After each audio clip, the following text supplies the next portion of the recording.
హైకోర్టులో BC quota పెంపుపై విచారణ జరుగుతున్న టైంలో ప్రభుత్వం అలర్ట్ అయింది.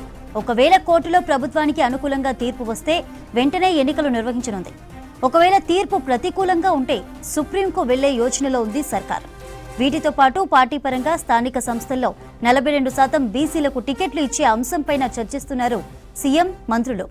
హైకోర్టు విచారణ తర్వాత మరోసారి మంత్రులు, ముఖ్య నేతలతో భేటీ కానున్నారు ముఖ్యమంత్రి. హైకోర్టులో బీసీ కోటా పెంపుపై విచారణ జరుగుతున్న టైంలో ప్రభుత్వం అలర్ట్ అయింది. ఒకవేళ కోర్టులో ప్రభుత్వానికి అనుకూలంగా తీర్పు వస్తే వెంటనే ఎన్నికలు నిర్వహించనుంది. ఒకవేళ తీర్పు ప్రతికూలంగా ఉంటే సుప్రీంకు వెళ్లే యోచనలో ఉంది సర్కార్. వీటితో పాటు పార్టీ పరంగా స్థానిక సంస్థల్లో 42% బీసీలకు టికెట్లు ఇచ్చే అంశంపైన చర్చిస్తున్నారు సీఎం, మంత్రులు. హైకోర్టు విచారణ తర్వాత మరోసారి మంత్రులు, ముఖ్య నేతలతో భేటీ కానున్నారు సీఎం.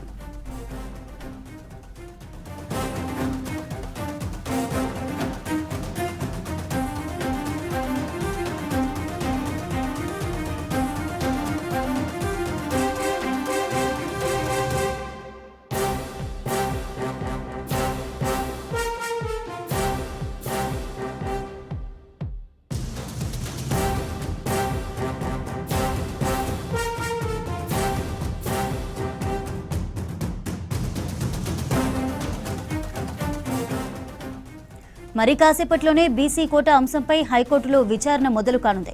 బీసీ రిజర్వేషన్లను పెంచుతూ జారీ చేసిన జీవో 9పై దాఖలైన అన్ని పిటిషన్లను chief justice Aparesh Kumar Singh, justice GM మొహియుద్దీన్లతో కూడిన డివిజన్ బెంచ్ వాదనలు వింటుంది. సర్కార్ జీవోకు అనుకూలంగా, వ్యతిరేకంగా ఇంప్లీడ్ పిటిషన్లు పెద్ద సంఖ్యలో దాఖలయ్యాయి.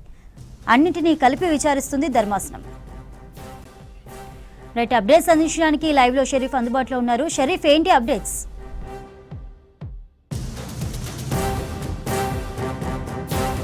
ప్రారంభమైంది. అన్ని పార్టీల నేతలంతా కూడా హైకోర్టు వైపే చూస్తున్నారు. రాష్ట్ర వ్యాప్తంగా ఉన్నటువంటి ప్రతి ఒక్క నేత కూడా ఇటే వైపు చూస్తున్నారు. సర్పంచ్ ఎన్నికలు ఎప్పుడు జరగబోతున్నాయి, జెడ్పీటీసీ, ఎంపీటీసీ ఎన్నికలు ఎప్పుడు జరగబోతున్నాయి, ఆశా వాళ్ళంతా కూడా కోర్టు వైపే చూస్తున్నటువంటి పరిస్థితి కనిపిస్తుంది. చాలా క్యూరియాసిటీతో కోర్టు వైపు చూస్తున్నారు. విచారణ ప్రారంభమైంది. ఇద్దరు సీనియర్ అడ్వకేట్స్ ప్రస్తుతానికైతే వాదనలు వినిపిస్తున్నారు. ప్రభుత్వం తరఫు అభిషేక్ మను సింఘవి, సీనియర్ సుప్రీంకోర్టు న్యాయవాది, మరో రవికుమార్ అనేటువంటి వ్యక్తి కర్ణాటక ప్రభుత్వం బీసీ కమిషన్ చైర్మన్గా పనిచేసినటువంటి సీనియర్ అడ్వకేట్, వాళ్ళంతా కూడా వాదనలు వినిపిస్తున్నారు. ఇటు రెడ్డి జాగృతికి సంబంధించి కూడా వాదనలు జరుగుతున్నాయి. సో విచక్షణ అధికారం రాష్ట్ర ప్రభుత్వానికి లేదు అనేటువంటి వాదనలు జీవో నెంబర్ 9ని వ్యతిరేకిస్తూ ఫైల్ చేశారు, సవాల్ చేస్తూ వాళ్ళు వాదన వినిపిస్తున్నారు. శాస్త్రీయంగా జరుగుతుందనేటువంటి అంశాన్ని ప్రభుత్వం తరఫు వాదనలు కొనసాగుతున్నాయి. ఒకసారి మనతో పాటు మాట్లాడడానికి డాక్టర్ రియాజ్ ఉన్నారు. ఒకసారి మాట్లాడదాం. సో ప్రధానంగా మీరు ఏ వాదనలు వినిపించేటువంటి అవకాశం ఉంది? ఒకవేళ ప్రతికూల తీర్పు వస్తే మీ దగ్గర ఉన్న ఆప్షన్స్ ఏంటి, సానుకూలంగా తీర్పు వస్తే మీ దగ్గర ఉన్న ఆప్షన్స్ ఏంటి? మొదటిసారిగా ఈరోజు హైకోర్టు జీవో 9కి అనుకూలంగా వ్యాఖ్యానాలు చేస్తున్న తీర్పుస్తుందని మేము భావిస్తున్నాం. దానికి కారణం ఏంటంటే, గతంలో ఈడబ్ల్యూఎస్ రిజర్వేషన్ సంబంధించిన విషయం సుప్రీంకోర్టులో ఉన్నప్పుడు సుప్రీంకోర్టు ఒక విషయం చెప్పింది. భారత రాజ్యాంగంలో ఆర్టికల్ 15(4), 16(4)ను అనుసరించి ఒక ప్రత్యేక పరిస్థితుల్లో ఒక ప్రత్యేక వర్గాల అభివృద్ధి కోసము ప్రభుత్వాలు ఏదైనా చర్యలు తీసుకున్నప్పుడు దాన్ని ప్రత్యేకమైన అంశంగా చూడాలి తప్ప జనరల్ రిజర్వేషన్స్కి దాన్ని అప్లై చేసి చూడొద్దని సుప్రీంకోర్టు చెప్పింది. అదే జడ్జిమెంటు ఈరోజు ఇక్కడ కూడా అప్లై అవుతుందన్న నమ్మకంతో మేము ఉన్నాం. ఎందుకోసం అంటే, ఏ జడ్జిమెంట్ అయితే గౌరవ సుప్రీంకోర్టు ఈడబ్ల్యూఎస్ రిజర్వేషన్ సమర్థిస్తూ ఇచ్చిందో, ఇక్కడ కూడా ప్రత్యేకమైన పరిస్థితుల్లో, ప్రత్యేకమైన సందర్భాల్లో మేమెంతో మాకంతానే నినాదాన్ని నిజం చేస్తూ గౌరవ రేవంత్ రెడ్డి గారి నాయకత్వంలో ఈరోజు ఇక్కడ జీవో తీసుకొచ్చాం. కాబట్టి మాకు సంబంధించిన విషయం కోర్టు డైరెక్షన్ ప్రకారం వచ్చింది. గతంలో కోర్టు ఏముంది, మేము బీసీ కమిషన్ ఆధ్వర్యంలో జనాభా లెక్కలు చేస్తే మీరు డెడికేషన్ కమిటీ పెట్టున్నది, డెడికేషన్ కమిటీ పెట్టాం. అట్లాగే హైకోర్టు ఏముందంటే, మీరు వెంటనే నోటిఫికేషన్ ఎందుకు ఇస్తారు, మాకు ఒక 10 రోజుల టైం ఏమున్నది, 10 రోజుల తర్వాత అప్లై అయ్యేలాగానే జీవో 9 తీసుకొచ్చాం. కాబట్టి గౌరవ కోర్టులు ఏ అంశాల మీద మాకు డైరెక్షన్స్ ఇచ్చాయో ఆ డైరెక్షన్స్ రాష్ట్ర ప్రభుత్వంగా మేము గౌరవించాం. కాబట్టి ఈరోజు రేవంత్ రెడ్డి గారి నాయకత్వంలో గౌరవ రాష్ట్ర ప్రభుత్వం ఏదైతుందో కోర్టు తీర్పులకు అనుగుణంగా, గత కోర్టు తీర్పులకు అనుగుణంగా, రాజ్యాంగ విలువలకు అనుగుణంగా ఒక శాస్త్రీయమైన సర్వే చేసిన తర్వాత మాత్రమే మేము ఈరోజు వచ్చాము. కాబట్టి ఖచ్చితంగా గౌరవ కోర్టు ఏదైతుందో మాకు అనుకూలంగా జడ్జిమెంట్ ఇస్తారని మేము భావిస్తున్నాం. అయితే ఇంకొక విషయం ఏంటంటే, ఒకవేళ మరే సందర్భంలో అయినా ఏదైనా తీర్పు ఇంకో కోణంలో ఉన్నప్పుడు మేము ఖచ్చితంగా బీసీలకు 42% రిజర్వేషన్లను ఆచరణాత్మకంగా ప్రకటించడం ద్వారా మేము బీసీ రిజర్వేషన్లకు కట్టుబడి ఉంటాం అన్న విషయాన్ని మాత్రం మేము ప్రజానికాన్ని చెప్పదలుచుకున్నాం. మేమెంతో మాకంత అనే స్లోగన్ ఈరోజు మా మల్లికార్జున ఖార్గే గారు కానీ రాహుల్ గాంధీ గారికి మాకు దశాదిశ నిర్దేశించారు. దాని ప్రకారము రాబోయే ఎన్నికల్లో ఖచ్చితంగా 42% కోణంలోనే మేము ముందుకు పోయి ప్రజలకు మా బీసీల పట్ల మాకు నిబద్ధతను ప్రకటించబోతున్నామని మీ ద్వారా ప్రజానికాన్ని తెలియజేస్తున్నాం. శాస్త్రీయంగా చేశామని చెప్పి మీరు చెప్తున్నారు. ఒకవైపు గవర్నర్ దగ్గర పెండింగ్లో ఉన్నప్పుడే హుటాహుటిన జీవో తెచ్చారనేది రెడ్డి జాగృతి తరఫు నుంచి వస్తున్నటువంటి వాదన. ఇప్పుడు ప్రభుత్వం తీసుకొచ్చి అసెంబ్లీలో తీర్మానం తీసుకొచ్చి 3 నెలలుగా జీవో నెంబరు 3(1)(2) బిల్లుల్ని ఇలా బీసీలకు రిజర్వేషన్ల అంశం కావచ్చు, ఇంకో బిల్లు బీసీలకు విద్యా ఉద్యోగాలలో అవకాశం 2 బిల్లులు 3 నెలలుగా కేంద్ర ప్రభుత్వాన్ని పంపి గవర్నర్కు పంపితే ఇంతవరకు దానిపైన అధిగతి లేకుండా నిర్లక్ష్యం చేసి కనీసం బిల్లుల వైపు కూడా చూడలేదు. ఇదే బీజేపీ మోడీ బిల్లులు పంపిన తర్వాత కూడా 4 సార్లు మిగతా బిల్లులను కూడా పాస్ చేసింది.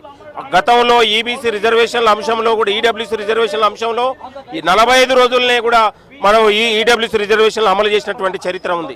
కాబట్టి నేనేమంటానంటే స్థానిక సంస్థల్లో బీసీలకు 42% రిజర్వేషన్లు కల్పించాలనే ఆలోచనతోనే ప్రభుత్వం డెడికేషన్ కమిషన్తో పాటు కులగణన చేసి చాలా అత్యంత శాస్త్రీయంగా చట్టబద్ధంగా ఏర్పాటు చేసినటువంటి సందర్భంలో ఇవాళ ఒకవైపు ఎన్నికల కమిషన్ కూడా సమర్పించి రిజర్వేషన్ ప్రక్రియ ఆల్రెడీ ప్రకటించిన తర్వాత కూడా ఇవాళ మొత్తం కూడా కోర్టు తీర్పు ఒకటే ఆగి ఉన్న సందర్భించి ఇవన్నిటిని కూడా పరిగణలో తీసుకుంటుందని కూడా మేము భావిస్తా ఉన్నాం. ఎందుకంటే ఇవాళ 5% ఉన్నటువంటి ఈడబ్ల్యూసీ రిజర్వేషన్లు కావచ్చు 10% ఇచ్చారు. దేశంలో 62% ఉన్నటువంటి ఓబీసీ జనాభాకు 42% కల్పించడం దాంట్లో తప్పే ఉందని కూడా ఈ సందర్భంగా మాట్లాడుతా ఉన్నాం. ఎందుకంటే ఈ బీసీలకు రిజర్వేషన్ల ప్రక్రియ సీలింగ్ ఎత్తివేసి ఇవాళ జనాభా ఎంత ఉందో దాని తమాషా ప్రకారం ఇవ్వాలన్న ఆలోచనతోనే కోర్టు రాజ్యాంగ ప్రతి అవకాశాన్ని రాష్ట్ర ప్రభుత్వం వినియోగించుకొని చట్టబద్ధంగా రాజ్యాంగబద్ధంగానే అమలుపరుచుకొని బీసీలకు మేము రిజర్వేషన్లు ఇవ్వని ఆలోచనతోనే ఇవాళ గవర్నర్కి పంపించాము, కేంద్రానికి పంపించినాం. ఈ రోజు నిన్నగాక మొన్న సుప్రీంకోర్టులో కూడా జీవో నెంబర్ 9 మీద గోపాల్ రెడ్డి అనే పిటిషన్ వేస్తే తిరస్కరించింది. కాబట్టి ఆ విశ్వాసం మా కోర్టులపైన కూడా విశ్వాసం పెరిగింది. ఈ రోజు కూడా జరిగే తీర్పు కూడా బీసీలకు అనుకూలంగా 42% రిజర్వేషన్ల అమలుకు అనుకూలంగా తీర్పు వస్తుందని మేము భావిస్తా ఉన్నాం. ఏ అవకాశం వచ్చినా కూడా మేము దాన్ని పూర్తి స్థాయిలో మేము ప్రభుత్వం దీన్ని చట్టబద్ధంగా ముందుకెళ్లి స్థానిక సంస్థల్లో 42% రిజర్వేషన్లు కల్పించేంత వరకు మేము ముందుకెళ్తాం. కమిట్మెంట్ ప్రకారమే 42% బీసీలకు రిజర్వేషన్ అని చెప్పి ఎట్లయితే చెప్పామో అదే రకంగా ముందుకు పోతామనేటువంటి అంశాలని కాంగ్రెస్ పార్టీ చెప్తోంది. మరోవైపు ప్రభుత్వం దగ్గర 3 ఆప్షన్స్ ఉన్నట్లుగా ప్రస్తుతానికి పార్టీ వర్గాల నుంచి తెలుస్తున్నటువంటి అవకాశం కనిపిస్తోంది. సానుకూలంగా తీర్పు వస్తే ఆలస్యం చేయకుండా వెంటనే ఎలక్షన్స్కి వెళ్ళడము, లోకల్ బాడీ ఎలక్షన్స్ని కొట్లాడడము. ఒకవేళ ప్రతికూలమైనటువంటి తీర్పు వస్తే కనుక కాంప్రమైజ్ కాకుండా సుప్రీంకోర్టుకి వెళ్ళి సర్వోన్నత న్యాయస్థానంలో మళ్ళీ బలమైనటువంటి వాణిని వినిపించాలని చెప్పి ప్రయత్నాలు చేస్తున్నారు. సో వీటికి సంబంధించినటువంటి వ్యవహారంలోనే ఏ రకమైనటువంటి తీర్పు రాబోతోంది, హైకోర్టు ఏ రకమైనటువంటి కామెంట్స్ చేయబోతోంది, 2 వైపులా వాదనలు విన్న తర్వాత ఏ రకమైనటువంటి తీర్పు ఇవ్వనుంది అనేటువంటి అంశాలపైన మాత్రం ఒకంత చర్చ జరుగుతున్నటువంటి పరిస్థితి కనిపిస్తోంది. మరోవైపు ఇప్పటికే సుప్రీంకోర్టు ఒక జీవో నెంబర్ 9కి సంబంధించినటువంటి వ్యవహారంలో పిటిషన్ని డిస్మిస్ చేసింది కాబట్టి సో ఖచ్చితంగా హైకోర్టు ధర్మాసనం కూడా అదే రకంగా తమకు అనుకూలంగానే తీర్పును ఇచ్చేటువంటి అవకాశం ఉంది. ఎందుకంటే శాస్త్రీయ పద్ధతి ద్వారా మేము చేశామని చెప్పడానికి మార్గదర్శకాలు, సుప్రీంకోర్టు మార్గదర్శకాలకు లోబడి ఉన్నాం, హైకోర్టు మార్గదర్శకాలకు లోబడి ఉన్నాం. సభలో అన్ని పార్టీలకు సంబంధించినటువంటి ఒపీనియన్ని తీసుకున్న తర్వాతనే గవర్నర్కి పంపాం. అంతకంటే ముందు కేంద్ర ప్రభుత్వానికి షెడ్యూల్ 9లో చేర్చాలని చెప్పి అక్కడికి పంపాం. అయినప్పటికీ కూడా ఇప్పటివరకు స్పందించకపోవడంతోనే జీవో నెంబర్ 9ని తీసుకొచ్చామనేటువంటి విషయాలను అయితే కాంగ్రెస్ పార్టీ చెప్తోంది. మరి చూడాలి, హియరింగ్ అయితే కొనసాగుతోంది. అటు రెడ్డి జాగృతి పిటిషనర్ తరఫు వాదనలు కంటిన్యూ అవుతున్నాయి, ఇటు ప్రభుత్వం తరఫు వాదనలు కంటిన్యూ అవుతున్నాయి. కాబట్టి ఏ రకమైనటువంటి డెసిషన్ కోర్టు దగ్గర నుంచి వస్తుందో చూడాలి.